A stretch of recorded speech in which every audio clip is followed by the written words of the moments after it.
Rome fell by the end of the 5th century, with Celts, Franks, Goths, and others fleeing other invaders. The Celts made it as far as Britain. Later, they were uprooted by the Angles and Saxons. Franks took over much of Gaul, roughly modern France. Goths, Vandals, and others settled in various parts of Europe. Certain kings had an exceptional influence on European civilization. The various wandering groups were mainly tribal, resulting in nomadic raiders settling down as farmers. The food and culture would evolve over the centuries, subject both to prosperity and chaos.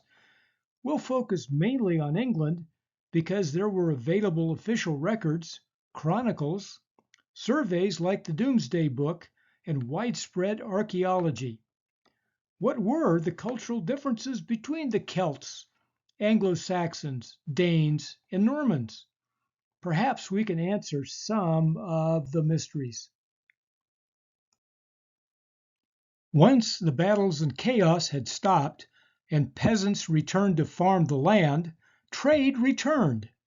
It was local and used available goods for barter. No sugar or spices from Asia, but the farmers might trade cereals and vegetables to the shepherds for wool and meat. As peace spread, merchants showed up with more products to barter. Trade fairs could be held in nearby cities. As feudalism developed, the lords had increasing power over trade and just about anything the serfs were doing. The Eastern Roman or Byzantine Empire continued for 1,000 years after Rome, with Constantinople its capital.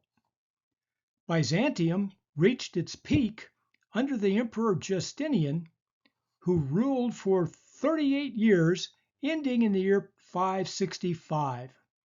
The empire fell to the Ottoman Turks in 1453.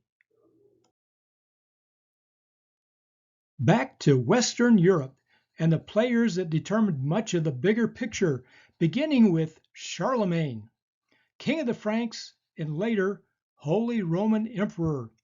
His claim to fame was war, fighting off rivals, then invading neighboring states.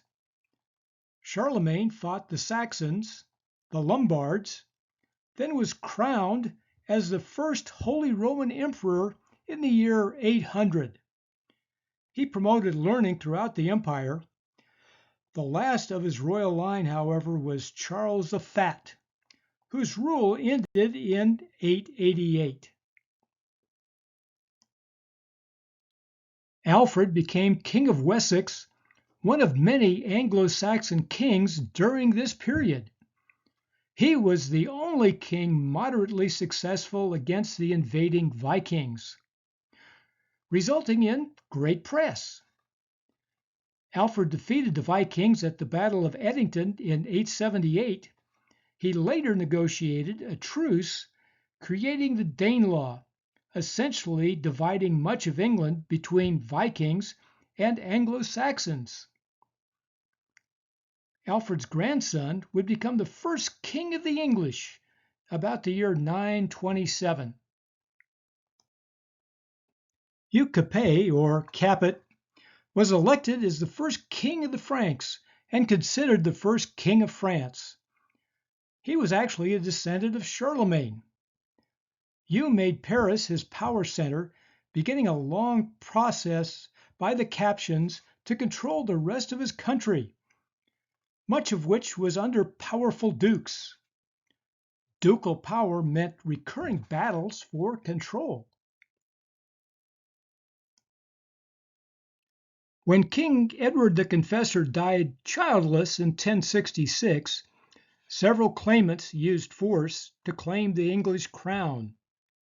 The crown was determined at the Battle of Hastings, when William defeated and killed Harold Godwinson.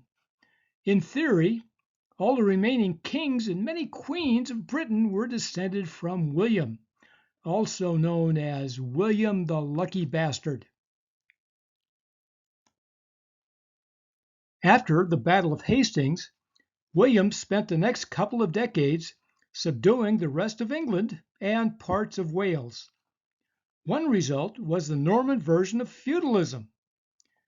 William's top lieutenants became dukes, earls, and barons, with responsibility for vast holdings as vassals. Below them were knights and other lords, each controlling a number of manors. The peasants, now under Norman rule, found themselves serfs tied to the land with extensive obligations to French-speaking lords. William directed a complete record of all the people and property in his territory, which was most of England and parts of Wales, called the Great Survey, and completed in 1086 as the Domesday Book. Under feudalism, William as king was the owner and overlord of all land. The book was initially kept in the treasury at Winchester and used mainly for tax purposes. Domesday became a major source of information on the kingdom at that time and now located at the National Archives in London and also available online. For our next video, it's back to the 4th century to figure out how pagan Europe got religious. Somehow, Rome went from feeding Christians to the lions to adopting Christianity as the official religion of the empire. The Catholic Church became a major political force, including multiple effects on food and survival. That's the next installment on Food History and Mystery.